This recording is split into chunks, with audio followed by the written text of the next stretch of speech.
Welcome back to Mikael Messenger. It is time for part 3 of our series of why the rapture may take place in 2024. And there's a reason that you're seeing red. So if you're wondering about that, we're going to get into that a little bit today. But before we do that, please hit that subscribe button. We need your help here. And also at 100% Bible, help us hit 1,000 subscribers over there as well, if you could. And if you can help support this ministry, it allows us to do what we're doing for you right now. And if you could give me a thumbs up out there just to let me know that you can hear me alive and well. And we are live as always at Mikael Messenger, and we want to make sure that you can hear us out there. Also, we're trying to do something new here and talk more about your dreams, visions, signs, experiences, anomalies, insights. And if you have a picture to go with that, or a video, or maybe a sketch or something, send it our way, and we'd love to share about it in a video here. Also, check out this video on the channel that we did earlier, talking about a possible tribulation end times here for this year that we were looking at before. Also talking about the walls there in Jerusalem being rebuilt, fulfilling prophecy as well. And also be sure to check out timelines that we have here on the channel. So what is pi? Pi, you may hear that term a lot, 3.14. You're probably familiar with that. It's the ratio of the circumference of any circle to the diameter of that circle. And basically, the special thing about pi is that it's a number that seems to go on, or does go on, forever. It's an eternal number. It's infinity or eternity. And it's a circle, or the ratio of the circumference of a circle to the diameter of the circle. It's kind of got deep spiritual implications there, it would seem. Well, Eden to Eternity has been doing some interesting, experiments of their own, looking into these dates. And 1406 is the date we've been talking about when they entered the Promised Land, 1406, 1407. And it's very interesting that, 1406, 1407 is the number in pi that if you go to, now again, I'm not a mathematician here, so I'm still trying to get my mind around this myself, and I'm sure they could do a better job explaining it, but you can come over to the fellowship. I'm sure they might post on a bit more on it following this video. But 1406, that's how many digits into pi you get 6328. Now you're like, why is that important? Well, let me show you a couple of things here that I thought were really fascinating. So if you put in the date 1406, or the year, I should say, he has a date here of March 31st. But if you put that in as Nisan 14, now we know that it was the 10th of Nisan that Joshua crossed the Jordan along with the Israelites, right? So if you go back to that date, you got 1406 and 2354. Well, what's interesting, it seems that 1406, if you go 1406 digits into pi, you get 2354. At least that's what I'm understanding from this. So it's actually the same year. If you put in the Gregorian calendar, you get 1406 from the Hebrew and 2354 in Gregorian. Now, is that not amazing? I mean, there's got to be some spiritual implications here. And so we've got 1407 digits in. They're talking about the sum being 6332, but I guess if it's 1406, it's 6328. Now, why is 6328 important? Well, another interesting thing here, if you take the first scripture of John 1:1, and Genesis 1:1, and you add those together, if I'm understanding correctly, you get, let's just do it, 3627. I think I got my calculator here. 3627 plus 2701. Let's just do it. 3627 plus 2701. We get 6328. Okay, so that's the first that's the first verse of John 1:1 and Genesis 1:1. They connect a lot because they both talk about in the beginning. So you get 6328, which is this number here. I know for you mathematicians, you're loving it out there. For the rest of us, our heads are spinning, but you get the idea. Now, what's interesting is the same number, 6328, that you have in Jesus Christ in Gematria, just rearranged, 2368.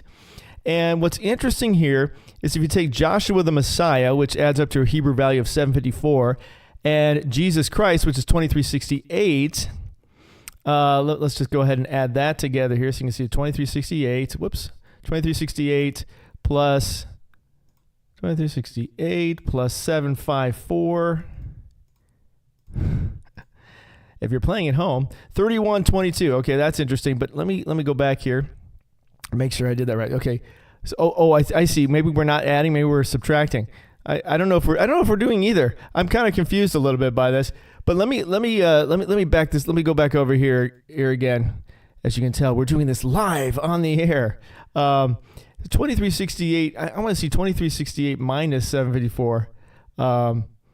And I'm sure he'll put it in the comments here if we totally got lost here. That's 1614.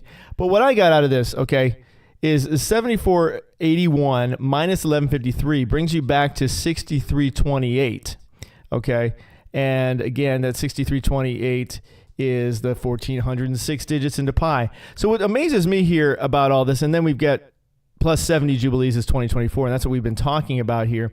So again, I'm still getting my mind all around this. I'd love to get your thoughts in the comments on this. Help me understand exactly what's going on here. But the one thing I do understand very clearly here is that 1406 digits in, or 1407 in this case, we get 2354. Now it's 1407, 1406, and that matches up to the year in the Gregorian calendar. Now that in itself is amazing, okay? 1406 digits to 7 digits into pi, you get the year, the same year in the Gregorian calendar. I mean, this is long before the Gregorian calendar was ever invented. I mean, pi is, it's numbers. Numbers is the beginning of everything. So I mean, that goes all the way back. So, how does that happen? So anyway, I thought that was pretty amazing. And if you can help me get my mind around the rest of this, I appreciate your thoughts. But 1406 plus 70 Jubilees, okay? So 1406 plus 70 Jubilees. Now let's take a look at this calendar here. What's a Jubilee? Okay, well, we've been talking about this, that 70 times 7, thanks for the thumbs up, by the way. 70 times 7, 7 times. Well, when Jesus was asked by Peter, how often should I forgive my brother? 7 times? He said, no, not 7 times, wink, wink, but 70 times 7 times.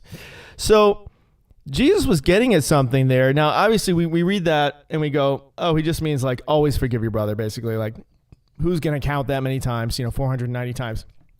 So just always forgive your brother. That's kind of a superficial way of looking at it. But Peter probably may have known, he was a fisherman. Maybe it wasn't that deep in his understanding of biblical prophecy.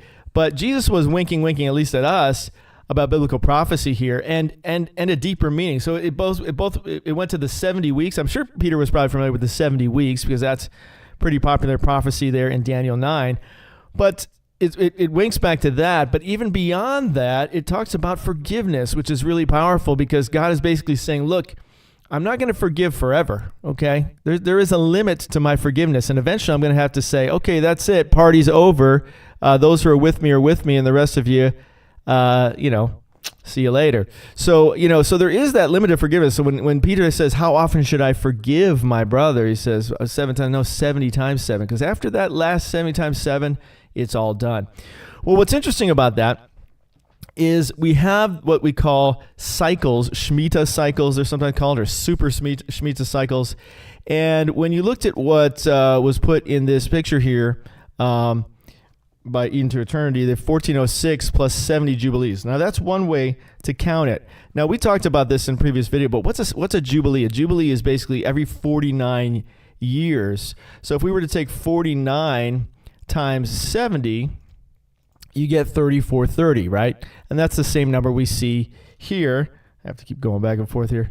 But 3430, okay, is how many years? Now, another way to do that is you could take 70 times 7 times, or 490 times 7. So instead of 49 times 70, you could take 70 times 7, which is 490, and take that times 7, and that would take you to 3430. So either way, you're gonna get there the same way, whether you do a Jubilee cycle or a super Shemitah cycle or whatever you want to call that. But that's basically what's happening there. So we have this 3430.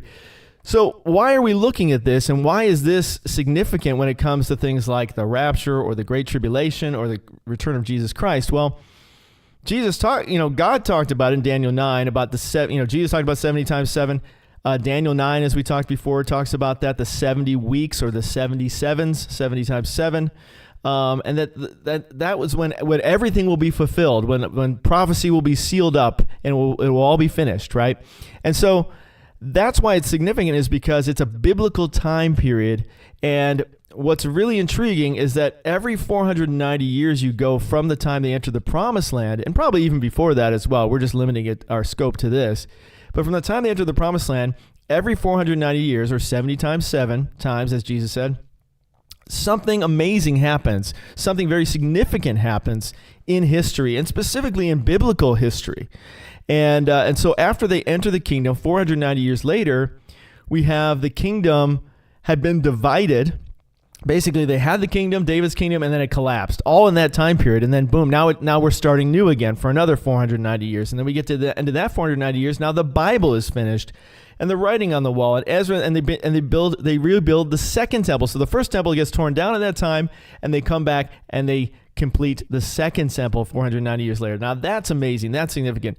Now we're going into another 490 years, and that's what we're going to talk about today. I know some of you have already pointed out, wait a minute, 64 AD, that doesn't sound right. Well, we're going to talk about that today. 300. Now remember, whether it's 1406 or 1407, it's still 3,430 years. So either way, that leads us to 2024. So the reason it's significant is because we are now at 2024, obviously, and that's the seventh 490 or 70 times 7 period. So when he said 7 times, not 7 times, but 70 times 7, or 70 times 7, 7 times, that's where we are this year. So we've got a few more significant events to cover in these 490 years.